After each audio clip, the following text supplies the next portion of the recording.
accompli kinakuwa kinatimizika par la puissance de kwa Dieu. uwezo wa Mungu. Donc c'est la puissance de Dieu Uwezo wa Mungu qui accomplit inakuwa les inatimiza exploits ile vitu vinene au travers les hommes. kupitia watu. Amen. Amen. Amen. Amen. J'ai dit aujourd'hui je serai évangélique. Nasema leo nitakuwa evangelique.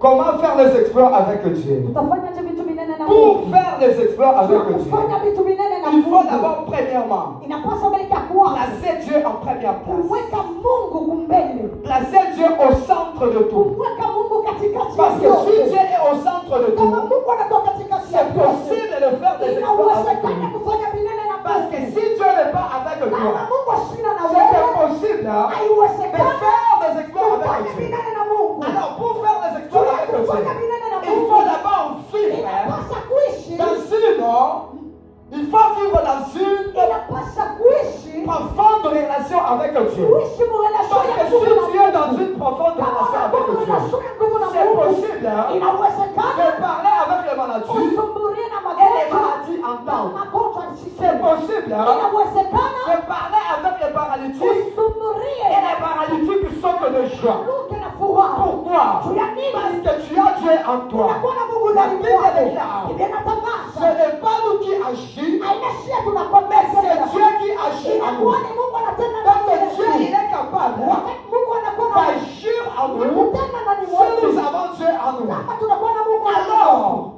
si tu veux faire les exploits avec kama Dieu, unapenda kufanya vinene na il Mungu, faut d'abord placer Dieu en première inapaswa position. mweke Mungu wa Il faut kwanza. d'abord mettre Dieu au centre de tout. Inapaswa mweke Mungu katikati ya vyote.